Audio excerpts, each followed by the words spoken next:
Hi, welcome to the Sankofa Pan-African series. Our guest today is someone that I admire a lot. I consider her a living legend. Curious to meet her? Please click on your subscription button if you haven't done so. And also don't forget to turn on your notification button. Thank you. Dr. Wanda Thomas Bernard is a social worker, educator, researcher, community activist, and advocate for social change. Since 1990, she has worked as a professor at the Dalhousie School of Social Work, where she also served as director for a decade. She is the first African Nova Scotian to hold a tenure track position at Dalhousie University, and also the first to be promoted to full professor. She's a founding member of the Association of Black Social Workers, which helps address the needs of marginalized citizens, especially those of African descent, here in Canada.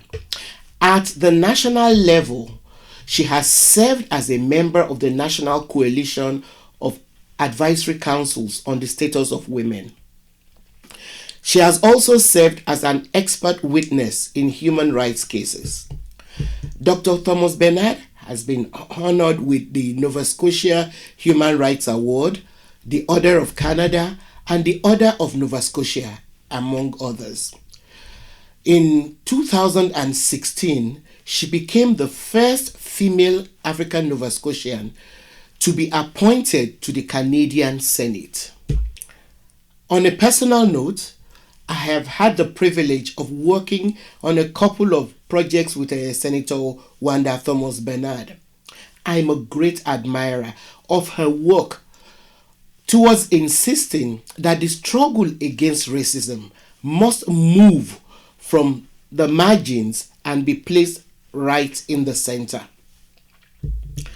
Welcome, Wanda. Thank you very much for being a part of this, Dr. Senator Wanda Thomas Bernard. Yeah. On May 1st, 2018, you stood in the Canadian Senate and introduced an inquiry into anti-Black racism. What has been the outcome of that call? Well, that's very interesting that you're leading off with that question. I would say that that inquiry went quite well. I had a number of colleagues from across the Senate chamber who spoke to the inquiry, a number who spoke to different aspects of the inquiry. So looking at anti-Black racism, systemic racism in prisons, in the education system, in health and healthcare system, in the justice system. So people looked across many different spectrums. People also spoke to it from the perspective of white privilege, white male privilege, and trying to understand what it means. From the inquiry, I actually launched the Emancipation Day bill. Bill 255. And unfortunately, when that Senate, when we rose,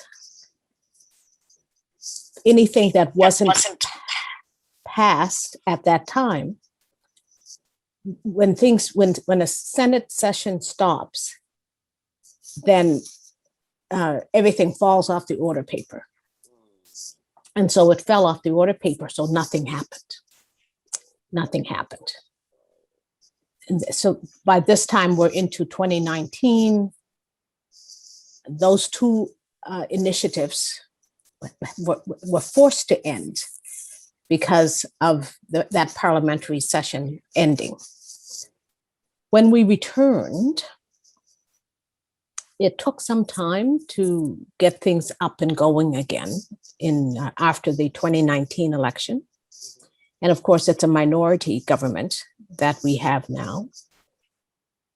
I made a decision to ask my colleagues in the House of Commons to bring forth a motion on Emancipation Day. That motion now has had its first series of votes. It's called Motion 36. An MP from Markham, Ontario, Majid Jahari, he's the person leading that motion. He's taken up the call to have Emancipation Day recognized nationally. I'm hoping that that motion comes to a final vote before the end of this parliamentary session. But there's no way of knowing. And in the intervening time, of course, COVID happened. And with COVID, not so much of the attention of parliamentarians has been on dealing with the pandemic of COVID, both the health crisis and also the economic crisis that's impacting the whole world and certainly impacting us here in Canada. So that's sort of what happened since that motion was introduced on May 1st, 2018. It actually feels a bit like a lifetime ago. Yeah, but a lot has happened since then. A lot has happened.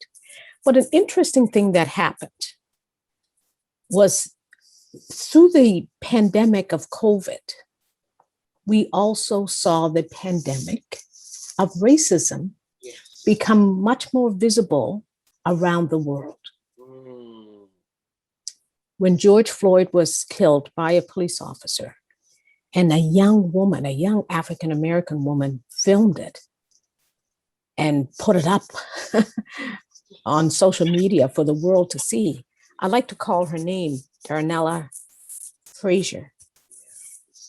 The fact that happened, suddenly the rest of the country woke up, including the Senate of Canada. There was an emergency debate on systemic racism.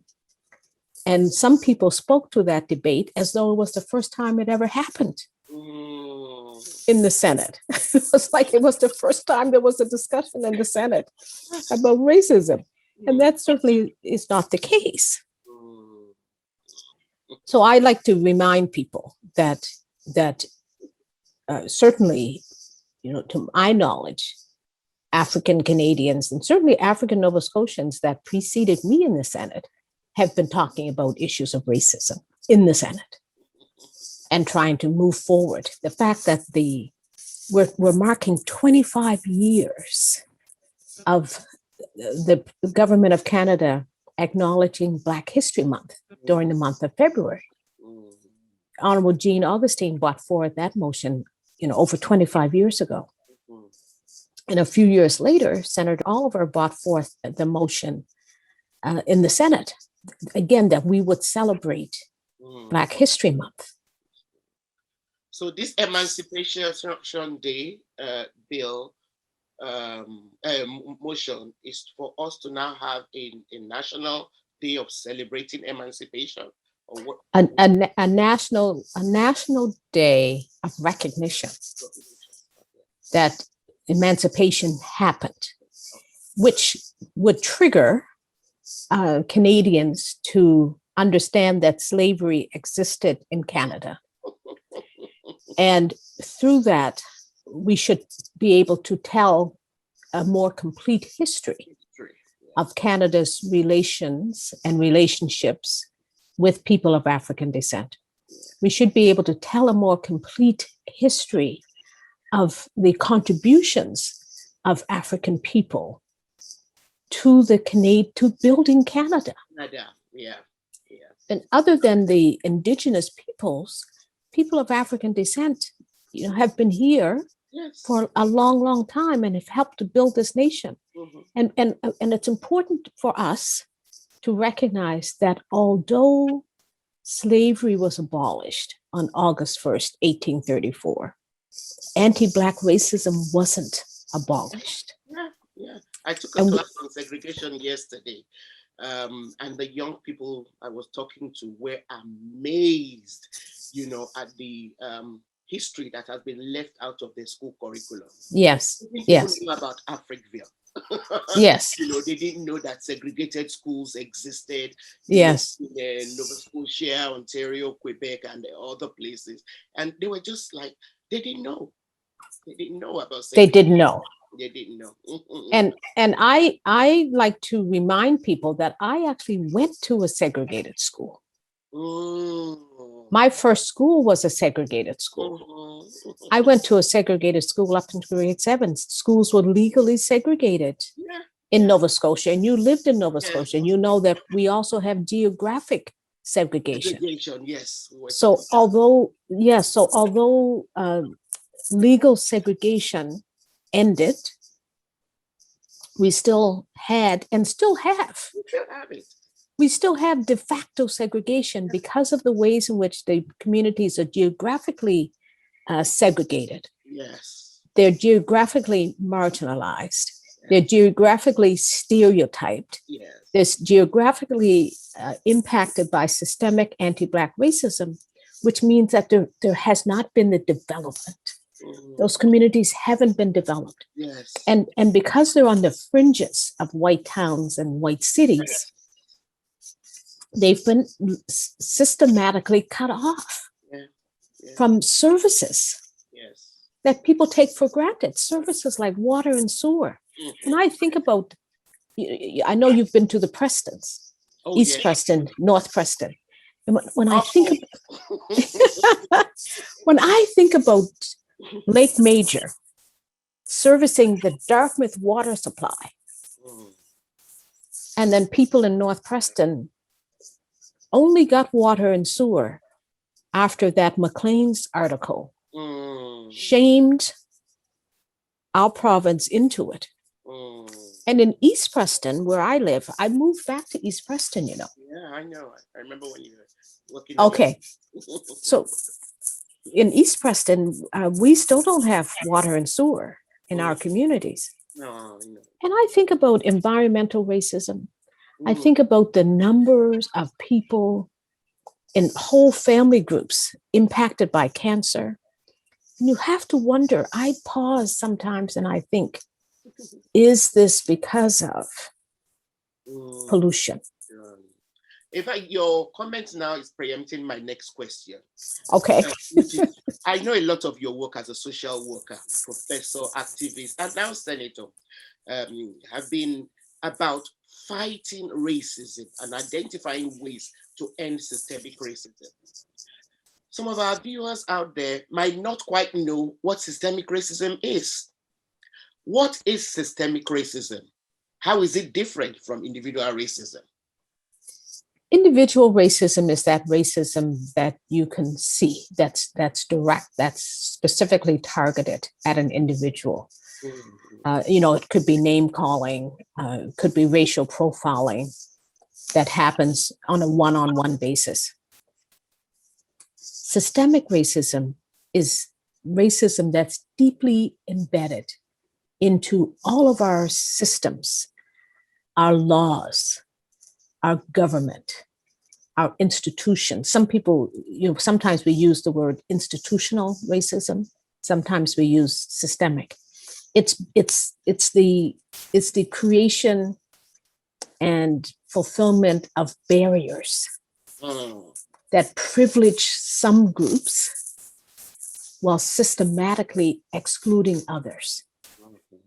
So if we think about systemic anti-Black racism, that's embedded in our history. That history of one narrative that says Canada was so much better than the United States that the poor Black people escaped slavery and came to Canada, and we were so good to our Negroes, quote unquote, that we allowed them, to come to Canada. So that message of the Underground Railroad, that message that paints Canada in such a positive light, that sort of lays the groundwork for how we should even be seeing ourselves in relation to the rest of the country. Ah, And that story leaves out yes. the systemic ways in which, first of all, that slavery also happened. Secondly, looking at what happened with the Black loyalists, for example, Yes. all of the loyalists who fought for the British were promised land And in then Canada. In the given the worst land in the hope that they die out, maybe. we were never meant to survive. Mm. We were never meant to survive. So that's part of how systemic racism operates. It's at a level that you can't see.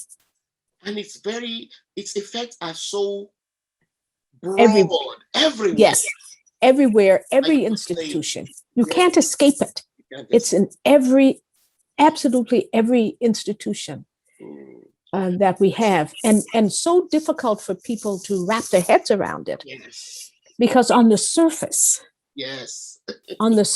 it looks like everything is fine. Fine. So how On do the we tackle it? We tackle it first of all by naming it.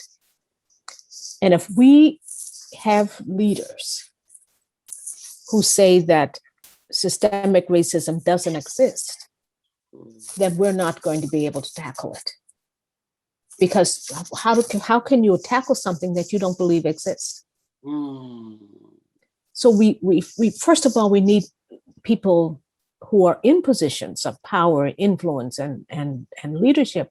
We need them to acknowledge that this is reality, that we're not making it up, that we're not lazy. I know.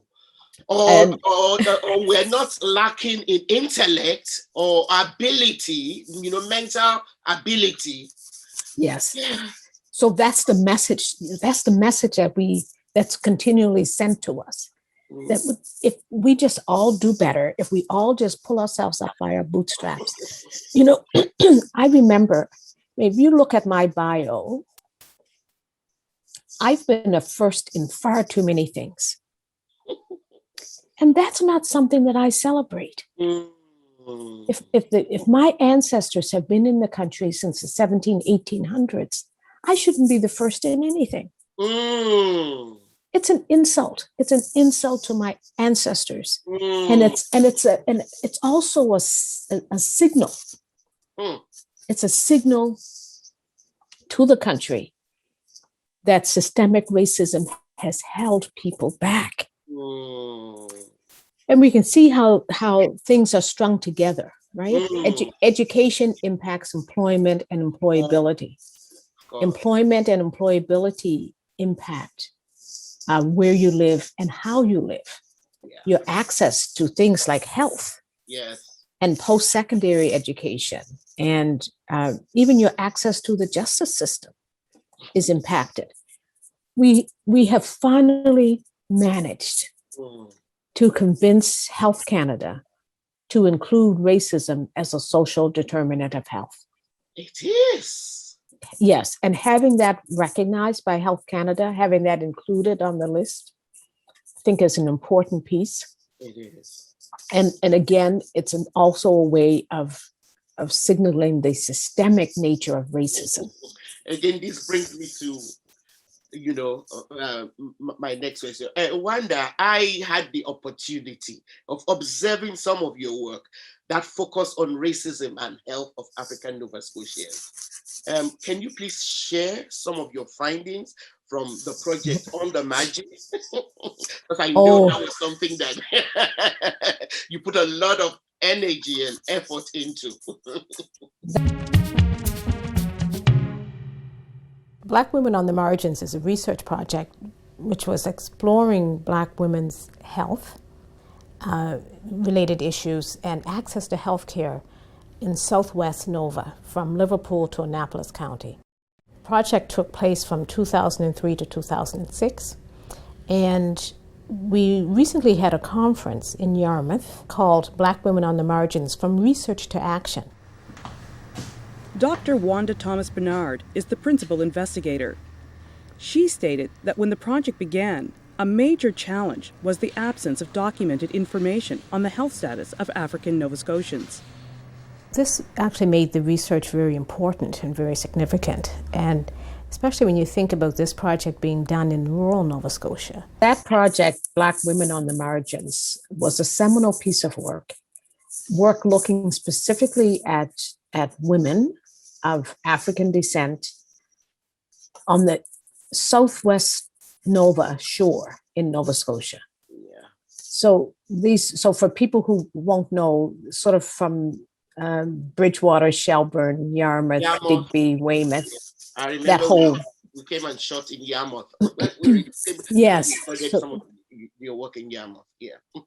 And we hired women from the community. So community members were hired to work on this project with us.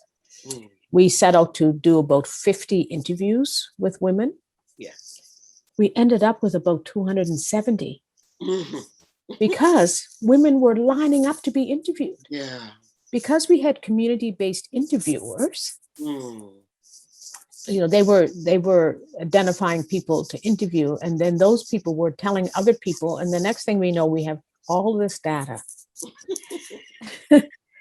and the data sort of looking at Black women's health and access to health. The findings are quite alarming. Of the 237 women interviewed, 48% were struggling with high blood pressure. 35% had high cholesterol. And 28% were diabetic. And a thread that was woven throughout that was really about the different the different layers of racism. Mm. So the cultural racism, the individual racism, but also the institutionalized and systemic racism really came out there. Mm. And then the findings, the women themselves had great ideas for how we should profile the findings. Yes. So one of the researchers, Louise Delisle, she wrote a play. I think the title of it was "Who Will Care for Aunt Ethel?" Yes. and the message there was Aunt Ethel was looking after everybody, taking care of everybody, and putting her own health in jeopardy in the process. And Aunt Ethel died. Yeah. And that's one of the messages about strong Black women.